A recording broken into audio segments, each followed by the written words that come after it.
Et salut, aujourd'hui on se retrouve pour une nouvelle histoire. Mais avant de rentrer dans le cœur du sujet, le cœur du dénouement, on va commencer par l'épilogue. Parce que nous le savons tous, toute bonne histoire possède forcément un bon épilogue. Donc cet épilogue, il commence et il prend part dans mon village de ninja. Je viens tout juste de terminer mes examens. Je viens de valider les matières de taijutsu, c'est-à-dire le corps à corps, le ninjutsu, donc tout ce qui est technique, cracher des boules de feu, invoquer des grenouilles et tout ce qui s'ensuit. Et la dernière partie, l'une des plus amusantes, le genjutsu, donc c'est-à-dire l'art des illusions. Tu vois là, je me sens paré à toute éventualité, je me sens prêt et je décide de parfaire ma formation en traversant les océans et en allant m'attaquer à de nouvelles terres. Donc, en apprenant cette nouvelle, mes senpai, mes camarades de classe et toutes les personnes qui m'entourent décident de me féliciter et certaines personnes viennent et me prennent à part et me disent « Écoute, jeune ninja, tu t'apprêtes à découvrir de nouvelles terres, mais il y a une chose qu'il faut absolument que tu prennes en considération avant de partir, laisse-nous te l'expliquer. » Et là, tu vois, l'une de ces personnes prend la parole, en fait, en mode petit chef du village. Il me regarde d'un regard sérieux et me dit « Écoute, tu vois ce petit teint chocolaté qui fait ta fierté, qui n'est pas très efficace ici parce que finalement, nous te ressemblons tous. Donc, il n'y a pas réellement de part d'exotisme. Mais tu vois justement ce teint, une fois que tu auras traversé les contrées, écoute bien ce que je vais te dire, tu seras avec un capital d'exotisme et de séduction qui va crever le plafond. Tu seras désiré. Tu seras ce petit fondant au chocolat restant dans la boulangerie que tout le monde voudra. Toutes les clientes te voudront.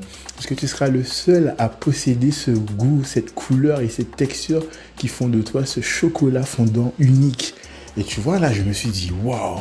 Qu'est-ce que c'est profond, qu'est-ce que c'est fondant ce qu'il me raconte. Tu vois, j'ai pris cette idée et je l'ai serré très très fort contre moi. Je me suis dit, tu vois, ce sera ces mots-là qui vont me permettre de rester debout et de ne pas abandonner. Eh bien, quelle connerie, j'aurais jamais dû faire ça.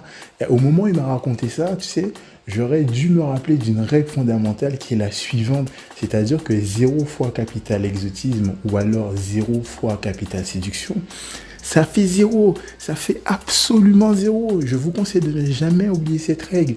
Mais moi, tu sais, j'étais jeune et naïf, moi. J'ai réussi, donc je me dis, je suis paré pour affronter la vie. Mais si seulement je savais. Donc, sur ces bonnes paroles, je me dis, ok, cool. Je traverse donc les océans. J'arrive sur cette nouvelle terre. Je chemine vers ma ville d'accueil. Tranquille. Là, un premier mois passe. Il n'y a rien de très concluant, tu vois. Je me dis, c'est peut-être normal, c'est le temps de m'acclimater, de comprendre comment les choses fonctionnent. Il se passe rien. 2 mois, rien. 3 mois, toujours rien. Au bout du 4e mois, je me rappelle des propos de cette personne qui me parlait du fondant au chocolat dans la boulangerie. Il faut croire que cette boulangerie n'a jamais, mais genre jamais ouvert ses portes, tu vois. Je me dis, mais où sont ces clientes, où sont ces personnes qui réclameraient donc cet exotisme et ce fondant au chocolat? J'ai vu personne. Donc là, je me suis dit, ok, pas de souci. Je vais temporiser, je vais méditer et puis je verrai bien ce qui va se passer ensuite. Donc, je décide, comme d'habitude, de me rendre en cours. Et là, le choc, oui, puisque le but initial de cette traversée des océans n'était pas la conquête d'une boulangerie et de ses clientes, mais de finaliser mes études. Donc, chose étant, je prends le tram, comme d'habitude, la petite routine du matin. Et tu sais, quand tu rentres dans le tram, tu as les portes qui s'ouvrent et tout, et de part et d'autre, tu as des sièges qui sont face à face. Donc, je décide de m'asseoir au niveau d'un de ces sièges, tranquille. Je m'assois au calme, j'ai mes écouteurs, j'écoute la musique, tout ça. Rien de choquant jusque-là. Et en fait, en face de moi, il y a une jeune femme. Et tu sais, je navigue de gauche à droite avec ma tête. Et au bout d'un moment, je constate qu'à un moment donné, un moment T, elle a son regard fixé vers moi. Je me dis, oh, elle doit être comme moi, elle aussi, elle doit naviguer, elle cherche de quoi regarder. Et c'est juste un accident. Quelques secondes plus tard, minutes plus tard, je constate que son regard est encore vers moi. Donc je me dis, waouh, est-ce qu'il y a quelque chose? Est-ce donc là la première cliente de cette boulangerie? Puis-je enfin ouvrir les portes? Je me dis, avant de m'emballer, Je sors mon regard de ninja séducteur et je donne tout ce que j'ai. Donc là, elle me regarde, je la regarde, nous nous regardons, il se passe quelque chose. J'ai confirmé que ce n'était pas un accident. Donc, à un moment donné, je décide de me lever et la coïncidence ou la malchance a voulu que ça, à ce moment précis, elle se lève parce qu'on n'était pas loin d'un arrêt. Donc, là, je t'invite à t'asseoir et à faire quelque chose. Je vais te poser une question. Selon toi, qu'est-ce qui s'est passé? Elle s'est levée et elle m'a reconnu. Elle m'a dit « Hé, mon gars, mais ça fait tellement longtemps !» Et donc, ça c'est la réponse A. La réponse B, c'est là le début d'une grande histoire d'amour que je vais te raconter. Tu peux mettre pause à partir de ce moment-là et me dire ce que tu en penses.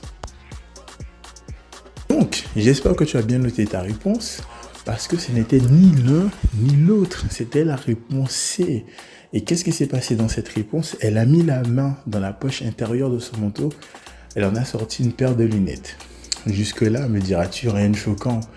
Mais attends, la suite vient. Elle remet la main dans la poche de son manteau et elle en sort une canne télescopique qu'elle déploie de toute sa longueur. Et là, je me dis, waouh, qu'est-ce qui se passe?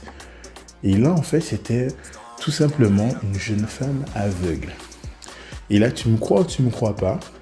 La vie est rentrée dans le tram, a mis la main sur mon épaule et m'a dit, tu vois, mon petit ninja, la seule fille qui a osé te regarder ne t'a même pas vu. À vrai dire, je suis même pas sûr qu'elle ait pris en considération ton existence, tu vois. Donc, c'était même pas la peine d'essayer.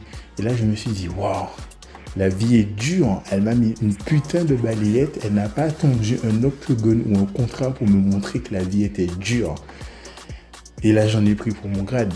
Tu penses bien que là, je n'ai plus réouvert la boulangerie. Il y avait rien. Il n'y avait ni pâtisserie, ni pâtissier, ni boulangerie, ni clientèle, ni rien du tout. Et c'est d'ailleurs là qu'on va se laisser, puisque finalement, je n'ai plus rien à te proposer, puisque la boutique a fermé. Donc, je t'invite à quitter cette vidéo et je t'invite à regarder les autres vidéos de la chaîne. Peut-être que tu vas trouver ton bonheur ou pas. Si ce n'est pas le cas, je t'invite à revenir la prochaine fois pour une prochaine histoire. Et je te dis à plus tard.